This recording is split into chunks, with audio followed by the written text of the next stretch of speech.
स्वागत है आप सभी का हमारे अपने चैनल पर एक और कमाल की वीडियो के अंदर। आज की इस वीडियो में मैं आप लोगों को लॉकी सीजन 2 को एक्सप्लेन करने वाला हूं। और हाँ यार, अगर आपको एक्सप्लेनेशन पसंद आ रहा है तो प्लीज वीडियो को लाइक और चैनल को सब्सक्राइब करना बिल्कुल ना भूलें। तो लॉकी सीजन 2 को एक्सप्लेन करने से पहले थोड़ा सा रिकैप दे देता हूँ सीजन 1 का, जिससे आप लोगों को कहानी और भी बेहतर तरीके से समझ में आ सके। सीजन 1 में हम लोगों ने देखा कि लॉकी टीवीए में फंस गया था। टीवीए यानी टाइम वेरिएंट अथॉरिटी। यहाँ हमें पता चला था कि टीवीए का काम होता है सेक्रेट टाइमलाइन यानी शाश्वत समय रेखा को मेंटेन करना। कोई भी समय रेखा से बाहर होता है तो टीवीए वर्कर, जिन्हें मिनटमैन कहते हैं, उसे आकर मिटा देते हैं। यहाँ हमें ये भी पता चलता है कि लॉकी की एक वेरिएंट यानी फीमेल लॉकी मिनटमैन को मार रही होती है और इसीलिए मोबियस लॉकी की मदद मांगता है उसे पकड़ने में। At the end of series हमें पता चलता है कि इस टीवीए को एक बंदे ने क्रिएट किया है जिसका नाम है who he remains. Can be congrats का एक वेरिएंट। सारे टीवीए के मेंबर्स की मेमोरी इसी ने वाइप की थी, इसीलिए बिना किसी क्वेश्चन के सारे लोग सालों से काम कर रहे थे। हुआ कुछ ऐसा था,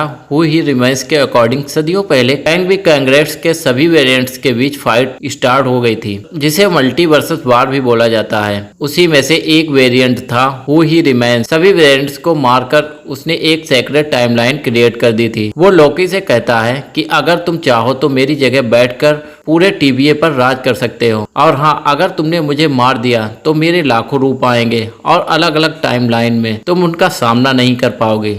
लॉकी को इसकी बात पर यकीन हो जाता है, लेकिन सिल्वी एक टाइम डोर खोलकर लॉकी को इससे बाहर भेज देती है और हु ही रिमेन्स को मार देती है।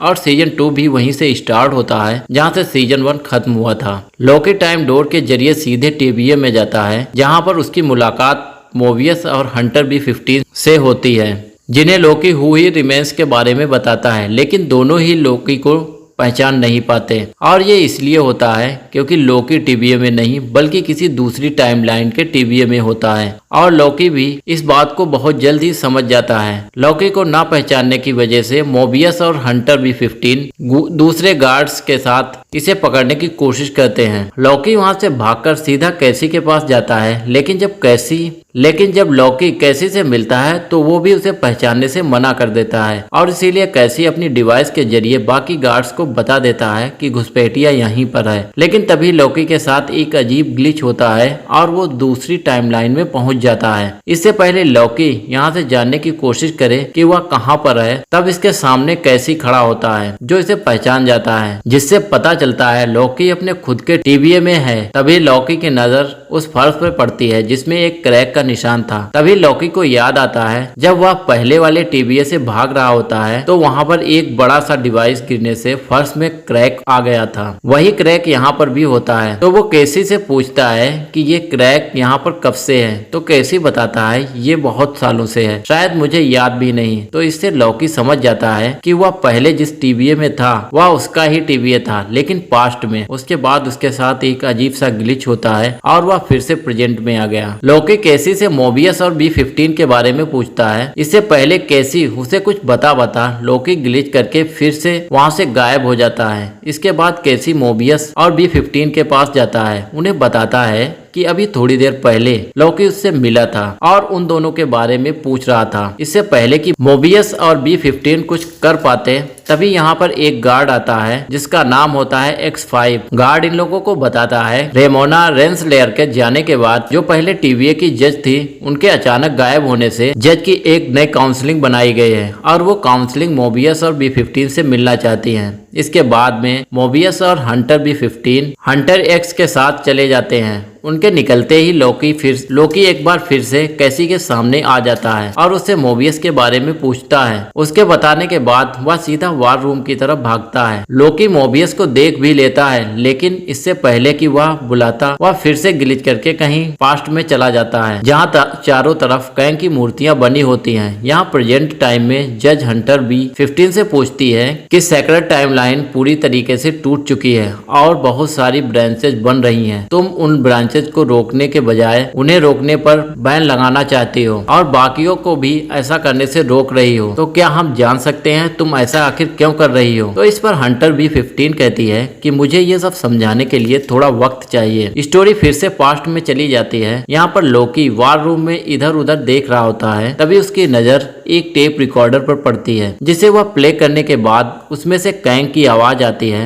यहाँ पर या तो पता नहीं होता कि वह कैंग का कौन सा वेरिएंट है, लेकिन वह वेरिएंट कहता है कि तुम कमाल की हो, तुम्हारे साथ मुझे काम करके बहुत मजा आया, तुमने तो पूरी लड़ाई का रुख ही बदल दिया और इसीलिए तुम्हारा शुक्रिया। इसके बाद रेमोना रेंसलेयर की आवाज आती है जो कैंग को थैंक्स कहती है। यहाँ पर ये मिस्ट्री रह जाती है, कैंग जो बात बोल रहा होता है वो पास्ट में होता है। उसके बाद हो सकता है उसने रेमोना का माइंड रीसेट किया होगा और उसकी यादों को वाइप कर दिया होगा, या फिर ऐसा भी हो सकता है कि रेमोना की सब कुछ याद होते हुए भी वो जो है टीवीए के लिए काम कर रही होती है। ये मेरे पॉइंट ऑफ व्यू से है, अगर आप लोगों को क्या लगता है उसको कमेंट करके बताएं। चलिए फिर से कहानी पे आते हैं। अभी स्टोरी फिर से प्रेजेंट में आती है, जहां पर हंटर B15 जज को बता रही होती है कि हम जानते हैं कि हम सब वेरिएंट हैं, वह वेरिएंट जो सालों से टीवीए के अंदर काम कर रहे हैं, लेकिन यहाँ पर आने से पहले हम लोगों की एक जिंदगी थी और उस जिंदगी में हम लोग बहुत खुश थे। इस पर मोबियस भी हंटर B15 का सपोर्ट करते हुए कहता है यह बात बिल्कुल सच है कि टीवीए से पहले भी हम लोगों की जिंदगी थी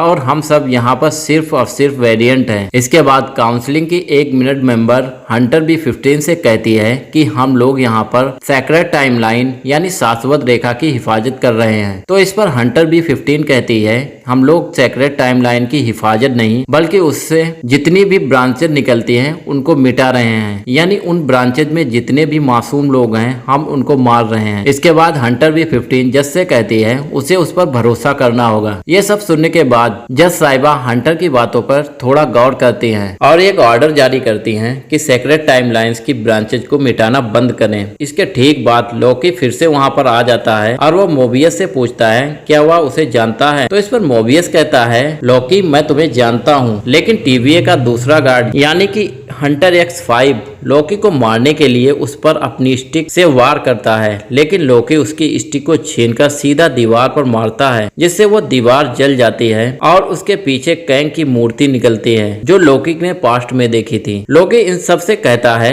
यही वह है जिसने टीवीए बनाया और हम सबकी मेमोरी को वाइप कर दिया, लेकिन बुरी खबर ये है कि अब ये वापस आने वाला है और एक बहुत बड़ी जंग होने वाली है। इस पर मोबियस उससे स्टिक ले लेता है और उसे शांति से अपने साथ चलने के लिए कहता है। दूसरी तरफ जज गार्ड X5 को ये ऑर्डर देती है कि वो सिल्वी को ढूंढे क्योंकि उसके वजह से ही ये सब हुआ था। मॉर्फियस लोकी से पूछता है कि जब पिछली बार मैं तुम्हारे साथ था तो एलाइव नाम का एक मॉन्स्टर था, तभी मैं प्रून हो गया और सीधा यहाँ पर आ गया। लोकी बताओ वहाँ पर क्या हुआ था। तो लोकी उसे बताता है वो एलाइव नाम का मॉन्स्टर वो तो कुछ भी नहीं था, वो सिर्फ सुरक्षा करने वाला एक कुत्ते जैसा था और वो सुरक्षा कर रहा था हु ही रिमेन्स की। वो समय के अंत में एक महल में बैठा था और वो वहीं से सारी चीजों को कंट्रोल कर रहा था। अब मोबियस सिल्वी के बारे में पूछता है। लोकी कहता है कि शायद वो वहीं पर होगी। अब लोकी मोबियस से ये समझाने की कोशिश करती है कि उसे लग रहा था सेक्रेट टाइमलाइन को आजाद कर देने से सब कुछ ठीक हो जाएगा, लेकिन वह समझ चुका था सेक्रेट टाइमलाइन को आजाद करने से उसमें और भी बहुत सारी ब्रांचेज निकलेंगी जिससे उससे बहुत सारे कैंग आएंगे और उसके बहुत सारे वेरिएंट और वो भी लाखों की तादाद में, जिसके बाद एक बहुत बड़ी जंग होगी और हर तरफ खून ही खून होगा और वह सब बहुत जल्द आने वाले हैं। इसके बाद मोबियस लोकी से पूछता है मैं तुम्हारी सारी बातें समझता हूँ पर मुझे ये समझ नहीं आता कि तुम अचानक से गायब होकर रूम में कहां से आ गए। तो इस पर लोकी कहता है कि मैं टीवीए के पास्ट में था और अचानक से टीवीए के प्रेजेंट में आ गया। इस पर मोबियस कहता है टीवीए में पास्ट फ्यूचर नहीं होता क्योंकि हम लोग टाइम से परे हैं। तो इस पर लोकी कहता है शायद पहले ना होता हो लेकिन अब हो रहा है। और तभी लोकी फिर से कुछ सेकंड्स के लिए गायब हो जाता है और कुछ ही सेकंड्स में वापस से आ जाता है जिससे मोबियस को भी उस पर भरोसा हो जाता है। अब इस समस्या को दूर करने के लिए ये एक न्यू कैरेक्टर के पास जाते हैं जिसका नाम होता है ओरोबोरस यानी ओबी। ओबी रिपेयर एंड डिपार्टमेंट में काम करता है। शायद ओबी के पास इस टाइम स्लीपिंग की प्रॉब्लम का कोई सोल्यूशन हो। तो लोकी एक बार फिर से टाइम स्लिप करके पास्ट में चला जाता है जहां वो ओबी से मिलता है और उसे एक मशीन बनवाता है जिससे टाइम स्लीपिंग की प्रॉब्लम से निकला जा सके। और वो लोकी से कहता है और लोकी ओबी से कहता है इसे तब तक संभाल कर रखना जब तक मोबियस तुमसे मिलने ना आ जाए। अब प्रेजेंट में ओबी को वो मशीन मिल जाती है। अब यहाँ पर ओबी सॉल्यूशन बताता है कि कैसे स्लीपिंग टाइम जोन से निकला जा सकता है जो ऑफ कोर्स एक मिशन जैसा था और काफी डेंजरस भी होता है दोनों की जान को खतरा होता है, खास करके लोकी की। फिर ये लोग रूम में आते हैं जहां एक मशीन दिखाई जाती है जिसको बोलते हैं टेम्पोरल लूम। ओबी का कहना होता है कि टेम्पोरल लूम टीवीए का हार्ट जैसा है, क्योंकि जो सेक्रेट टाइमलाइन होती है और जितनी भी टाइमलाइन होती है सब इसी मशीन के जरिए बनाई जाती हैं। खैर, ओबी ने एक डिवाइस बनाई होती है जिसको टेम्पोरल और एक्सट्रैक्टर करके इसका यूज जिस भी टाइमलाइन में जिस भी टेम्पोरल लूम में किया जाएगा तो लोकी उसी टाइमलाइन में वापस आ जाएगा।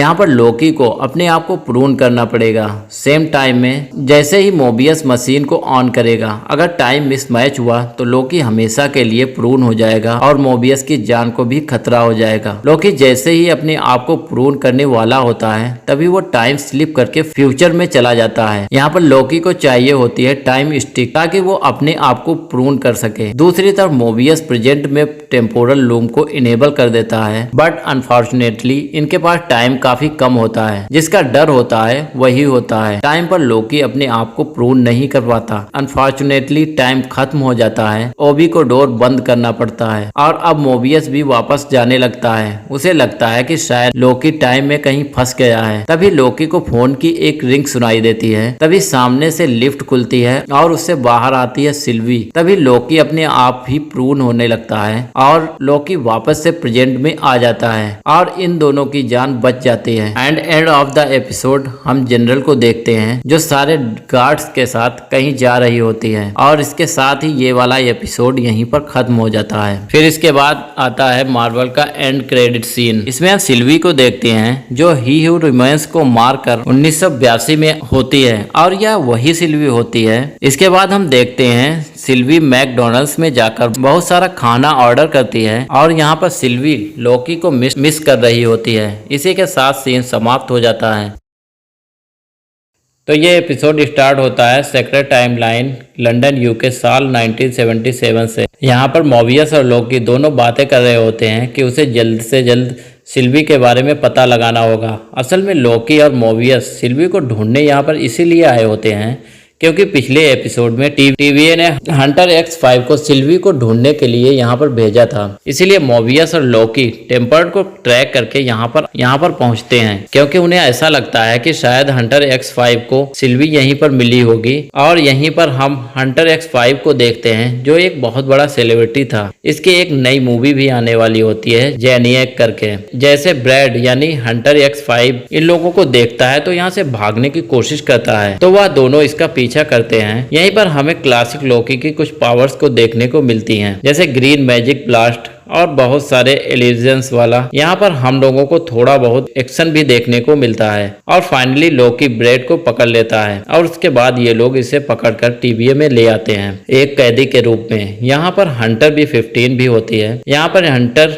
B15 लोकी और मोबियस से बताती है कि हमें इसके टेम्पर्ड को चेक करना चाहिए। इसने बहुत सारे चेंजेस कर दिए हैं, जैसे कि ट्रैकिंग डिवाइस को ऐड करना, और इसीलिए फिर लोकी और मोबियस ओबी के पास जाते हैं। लेकिन ओबी एक नई तरह की मशीन बनाने में बिजी होता है क्योंकि मल्टीपल टाइमलाइन निकलने से लूम ओवरलोड हो रहा था और अगर लूम ब्लास्ट हुआ तो पूरा टीवीए खत्म हो जाएगा। इसीलिए ये वाली मिस्ट्री इस एपिसोड में नहीं सॉल्व हो पाती, टेम्पर्ड वाली। नाउ यहाँ पर वो चीज आती है जिस चीज पर इस एपिसोड का नाम रखा गया था, ब्रेकिंग ब्रैड। ब्रैड को सीक्रेट पता होता है, स्पेशली ये पता होता है कि सिल्वी कहाँ पर है, वह बता नहीं रहा होता। पहला मिशन ये होता है ब्रैड से वह इंफॉर्मेशन कलेक्ट करें। अब हंटर B15 मोबियस और लोकी हंटर X5 से पूछताछ करते हैं, बट हंटर X5 उन लोगों को कुछ भी नहीं बताता। उल्टा लोकी पर एक डायलॉग चिपका देता है कि लोकी तुम विलन हो तो विलन ही रहो, हीरो बनने की ट्राई मत करो। क्योंकि सीन ये होता है कि ब्रैड ने लोकी की सारी फाइल्स पढ़ी होती हैं तो उसको लोकी के बारे में सारा कुछ पता होता है कि ये कितना हरामी पीस है। इस पूछताछ में लोकी तो नहीं भड़कता पर मोबियस को उस पर गुस्सा आ जाता है और इसीलिए ब्रैड को एक खींच कर मारता है। इसके बाद लोकी मोबियस को लेकर यहाँ से थोड़ा शांत करने के लिए चला जाता है। अब ये लोग केक वगैरह खाते हैं और थोड़ी बहुत आपस में बातें करते हैं और यहाँ पर मोबियस एग्री भी करता है कि थोड़ा ज्यादा हो गया था। अब यहाँ पर लोकी और मोबियस लोकी मोबियस से एक सवाल करता है कि आखिर वो अपनी रियल लाइफ यानी टीवीए से पहली वाली लाइफ के बारे में क्यों नहीं जानना चाहता। इस पर मोबियस कहता है अगर उसकी लाइफ इससे ज्यादा अच्छी हुई तो वो क्या करेगा, अगर बुरी हुई तब तो कोई बात नहीं। अब ये यहाँ से दोबारा हंटर X5 के पास जाते हैं पूछताछ करने के लिए प्रॉपर एक प्लान बनाकर। अब ये दोनों मोबियस और लोकी एक मशीन को लेकर यहाँ पर आते हैं। तभी लोकी उस मशीन का कंट्रोलर लेने के बहाने मोबियस को बाहर भेज देता है और उसके बाहर जाते ही लोकी डोर को लॉक कर देता है और हंटर X5 से कहता है कि अगर तुमने मुझे सिल्वी के बारे में नहीं बताया कि वह कहाँ पर है तो मैं तुम्हें इस मशीन से टॉर्चर करना शुरू कर दूंगा और ये तुम्हें पता है कि ये मशीन कितना डेंजरस है। लेकिन हंटर X5 फिर भी कुछ नहीं बोलता, जिसके बाद लोकी उसे टॉर्चर करना शुरू कर देता है और वह उसको एक डिब्बे में डाल देता है और धीरे धीरे उस डिब्बे का साइज कम करता है। फाइनली एक टाइम ऐसा आता है कि ये सब कुछ बताने के लिए तैयार हो जाता है। तभी वहाँ पर दरवाजे से मोबियस अंदर आता है। तब हम ये जान पाते हैं ये वह सिर्फ बाहर फंसे रहने का नाटक कर रहा होता है। दूसरी तरफ हम ओबी को देखते हैं, बनाई हुई होती है टेम्पोरल रूम को स्टेबल करने के लिए, बट ये जब उस रूम के अंदर जाता है तो टेम्पोरल रूम के सारे दरवाजे ओपन नहीं हो रहे होते हैं, जो लास्ट एपिसोड में इसने खुद ही बंद किए थे। इस बार डोर ओपन करने पर एक एरर आ रहा होता है, इनवैलिड टेम्पोरल ऑरा। इसे देखकर वह भी बहुत ज्यादा डर जाता है और चिल्लाने लगता है कि हम सभी लोग मरने वाले हैं। तभी ओबी सबको समझाता है टेम्पोरल रूम के डोर को ओपन करने के लिए जिसने इसे बनाया है, यानी कि इसका क्रिएटर यहाँ पर खुद आएगा तब वही इसको ओपन कर सकता है, मतलब कि हु ही रिमेन्स। लेकिन वो मर चुका है और मिस मिनट्स के बारे में भी कुछ भी नहीं पता है। अगर मिस मिनट्स यहाँ पर होती तो शायद हमारी कुछ मदद कर पाती। दूसरी तरफ हंटर X5 मोबियस और लोकी को साल 1982 में लेकर जाता है। यहाँ पर वही लोकेशन होती है जहाँ पर सिल्वी होती है। यहाँ पर ये लोग देखते हैं कि सिल्वी मैकडोनाल्ड के अंदर काम कर रही है, जहां लोकी अकेला उससे मिलने के लिए जाता है क्योंकि इनका कुछ पर्सनल मैटर भी होता है। लोकी सिल्वी को बताता है कि कुछ समय पहले मेरे साथ एक ऐसी दिक्कत हो गई थी, मैं टाइम में आगे पीछे हो रहा था और उसी दौरान जब मैं टाइम में आगे यानी फ्यूचर में गया तो मैंने देखा कि टीवीए खतरे में है और मैंने वहां तुम्हें देखा और बस मैं ये जानना चाहता हूँ तुम आखिर वहां क्या कर रही हो। इस पर सिल्वी कहती है तुम्हारे साथ क्या हो रहा है इससे मुझे कोई भी मतलब नहीं और मैं अपनी इस जिंदगी में बहुत खुश हूँ। और रही बात टीवीए की, वो चाहे जले भुने या कुछ भी हो उससे मेरा कोई भी मतलब नहीं। दूसरी तरफ हंटर X5 एंड मोबियस अंदर बैठे होते हैं और वो मोबियस से बोल रहा होता है हमें जल्दी से जल्द यहाँ से निकलना चाहिए। फाइनली वो यहाँ पर सीक्रेट को रिवील करता है कि जब मैं जनरल डॉग्स के साथ सिल्वी को ढूंढने के लिए गया था तब वो सिर्फ सिल्वी को ढूंढ नहीं रहा था बल्कि उसने बहुत सारी ब्रांचेज में बॉम्ब्स फिट कर दिए थे और जनरल डॉग्स का ये प्लान है वो सारी ब्रांचेज को उड़ा देगी, यानी कि पूरी तरह से उड़ा देगी और ब्रांच की तरह ये टाइमलाइन भी जल्द ही ब्लास्ट होने वाली है। इसके बाद मोबियस हंटर X5 को लोकी और सिल्वी के पास ले जाता है और उसे सारी बातें बताता है। इसे सुनते ही सिल्वी उस पर अपना हाथ रखती है और सारी बातें जान जाती है कि किस तरह से जनरल ने बॉम्ब्स को प्लान किया है और हंटर X5 को टीवीए में फेंक देते हैं और वो लोग जनरल डॉग्स को रोकने के लिए जाते हैं, जहां पर ये लोग देखते हैं कि जनरल डॉग्स सारी ब्रांचेज को उड़ा रही होती है। ये लोग उसे रोकने की कोशिश करते हैं लेकिन फिर भी जनरल बहुत सारी टाइमलाइंस को मिटा देती है और इसके बाद ये लोग वापस से टीवीए में आ जाते हैं, जहां पर सिल्वी कहती है इस सारी फसाद की जड़ ये टीवीए है, अगर ये टीवीए ना होता तो ऐसा कुछ भी नहीं होता। और इसके बाद वो अपनी टाइमलाइन में वापस से आ जाती है और इसी के साथ ये वाला एपिसोड यहीं पर खत्म हो जाता है। आई होप आपको एक्सप्लेनेशन पसंद आया होगा। अगर आपको पसंद आया तो वीडियो को लाइक और चैनल को सब्सक्राइब करना बिल्कुल ना भूलें, क्योंकि अगला एपिसोड मैं जल्द ही यहाँ पर अपलोड करने वाला हूँ।